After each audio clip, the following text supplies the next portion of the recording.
Hello, David with Monofit Training Systems, and this is 5-Minute Fundamentals. We're going to be doing something a little bit different today in that it's not going to be a workout video. It's going to be on the topic of wellness, and I'm just going to share a little bit of thoughts that hopefully you might be able to use when it comes to pursuing wellness and health. So, wellness is defined as the state of being in good health, especially as an actively pursued goal. Now, if you think of anything that you might pursue actively, like your paycheck, there are certain criteria that are absolute.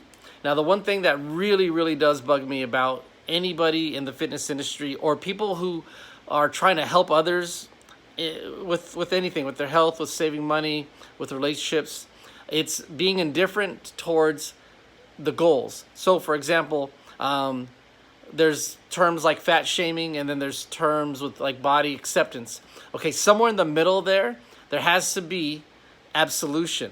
So if somebody is, say, 30 pounds overweight, okay, not too bad. You can feel good about it, but you need to be pursuing wellness actively. But if you're 60, 80, 100 pounds overweight, there's nothing good about your health in that situation. Again, being in good health is what wellness is. So, if you're actively pursuing that paycheck for your job, if you're actively showing up on time, you leave on time or maybe stay late, you maybe pursue higher education so that you can get a promotion, or maybe one day take over the company, maybe one day start your own company. It has to be actively pursued. It cannot be just like, well, I'll get around to it. Oh, I do things differently. I only show up 3 days a week. I know it says 5, but I only show up for 3 days. That's how I do it. It's my own journey, right? That's another one. My own journey. This is my fitness journey. Okay, now if you are one of the very few people in this country, 40% of the population, 40 is not overweight, just 40. 60% of the population is overweight. That means that you have 60% of the population, by definition, are not necessarily, or actually, they are not in a state of wellness. Now, those other 40%, there's a lot of people out there that are probably, they're probably not well, but they're also not overweight. But that doesn't mean they're not, that they are healthy. It means that they're just not overweight. So you can have a lot of people out there that say are at weight, but they smoke in excess, meaning they smoke every day, 5, 10, a whole pack of cigarettes a day. I've never really been into that, so I don't know. People who drink 3, 4, 5, 6 beers a day, that's defined as alcoholism. People who are shut-ins and eat junk food, but they still are not overweight. They're definitely not well. People who are drinking coffee in the morning, then maybe coffee in the afternoon, and then some kind of energy drink in the afternoon. You're not suffering from lack of caffeine. You are not well. I love coffee. I drink coffee up until around 9:30, 10 o'clock in the morning. Then I'm done. It's usually about 2 cups, maybe 3. I love the taste of coffee, but I know that doing it in excess is not good for you.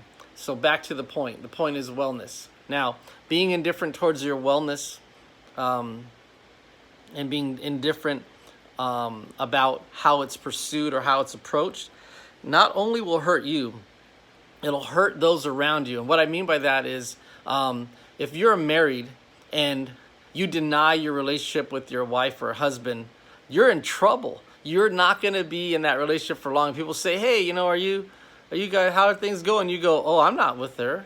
I'm not with him.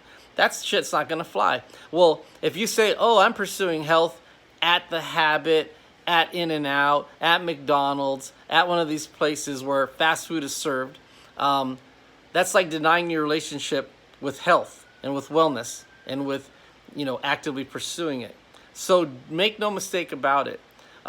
There's 30 days in the month.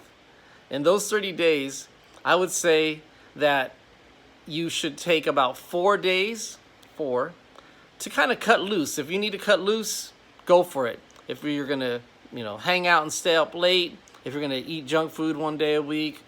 But that's the one day. The rest of those days, this is especially for those who are the 60% who we know for certain are not well. 60%, however it goes. We know they're not well. So you need to behave. You need to plan your meals. You need to make good decisions when it comes to going to the grocery store and buying that food. You need to not eat out unless it's that one day a week where you simply are going to cut loose. Again, one day I truly believe is not going to derail you. It's eating a cheat meal or a little snack of ice cream, a couple scoops of ice cream or whatever every single day. That will derail you, and the science is there to back it up. Oh, and if you don't agree with me, it doesn't matter. Does not matter. This is absolute. Okay? So if you like what you heard so far, if you like what we're talking, if you picking up what I'm putting down, please subscribe to this channel. And we also have Instagram, which is at MonoFit1. That's MonoFit and the number 1.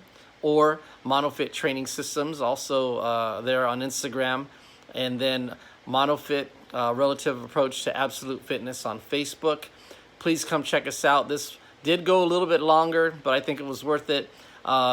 Please, if you have any comments, feel free to leave them. You're not going to hurt my feelings. Again, this is an absolute thing, and we need to be more absolute and stick to our guns about what it truly means to be well and what it means to be everything else. I'd rather be one of those 10%ers, or I don't know how big that category is, but it seems like it might be about 10% of the population is actively pursuing wellness, and everybody else is just not doing that. So there'll be more videos coming. I don't plan on stopping, and we're on a good pace here to get another 15 videos up or so before the month is out. So just stay tuned, and I hope you like what you see. Take care.